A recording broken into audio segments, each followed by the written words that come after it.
اعوذ باللہ من الشیطان الرجیم بسم اللہ الرحمن الرحیم اللہم صلی علی سیدنا محمد وعلی آل سیدنا محمد وبارک وسلم۔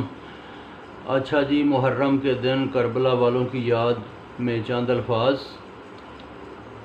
سورہ شورا آیت نمبر 23 اللہ پاک نے فرمایا کل لا اسألکم علیہ اجرا الا المودۃ فی القربى، صدق اللہ مولانا العظیم، کہ اے نبی ان سے کہہ دیجئے کہ میں تم سے کوئی اجر رسالت نہیں مانگتا، مگر میرا اجر رسالت یہ ہوگا کہ تم میرے قریبی لوگوں کی مودت رکھو۔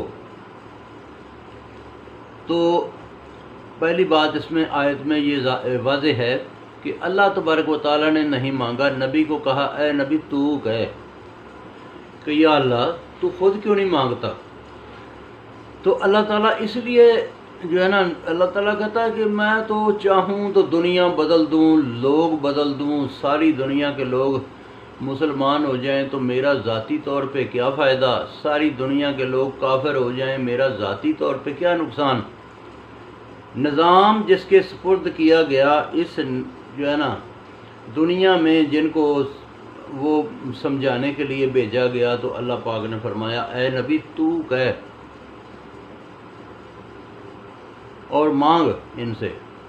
تو بات یہ ہے کہ جو نبی مانگے وہ اس کو دینا ضروری ہوتا ہے، جو نبی دے وہ لے لو۔ قرآن پاک میں حکم ہے جو میرا نبی دیتا ہے وہ لے لو، جس سے منع کرے منع ہو جاؤ، جو مانگے وہ اس کو دینا پڑے گا، ٹھیک ہے جی۔ کیونکہ ایمان بندے کا تب مکمل ہوتا ہے جب وہ اپنے ماں باپ، آل اولاد، بیوی بچے، ہر چیز سے نبی پاک کو مقدم رکھے۔ تو جو نبی کہے، جو نبی مانگے وہ دینا پڑے گا۔ تو اجر کیا چیز ہے؟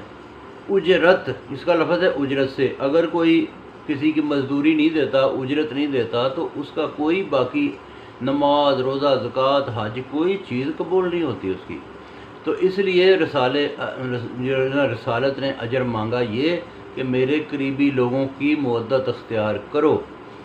مودت کیا کہ احترام کی آخری حد، محبت کی آخری حد، ادب کی آخری حد، اس کو کہتے ہیں مودت۔ اور قریبی لوگوں میں سب سے پہلے کون ہوتی ہے؟ اولاد، جن کے بارے میں نبی پاک نے فرمایا کہ یہ میرے جگر کے ٹکڑے ہیں، یہ میرے جسم کا حصہ ہیں، میری بیٹی جنتی عورتوں کی سردار ہے، میرے یہ نواسے حسن و حسین علیہ السلام یہ جنتی نوجوانوں کے سردار ہیں۔ یہ ہر جو ہے نا ایک ایک کا رتبہ نام لے لے کے اللہ کے نبی نے بتایا۔ تو اللہ پاک غور کی توفیق عطا فرمائے۔ جزاک اللہ، پھر سناؤں گا باقی۔